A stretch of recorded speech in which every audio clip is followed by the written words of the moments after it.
محترم سامعین، السلام علیکم ورحمۃ اللہ وبرکاتہ۔ یہ دارالسلام اسٹوڈیو لاہور پاکستان ہے۔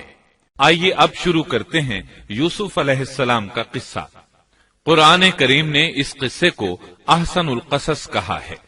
اس کے بارے میں اللہ تعالی نے پوری ایک سورت یعنی سورہ یوسف نازل فرمائی۔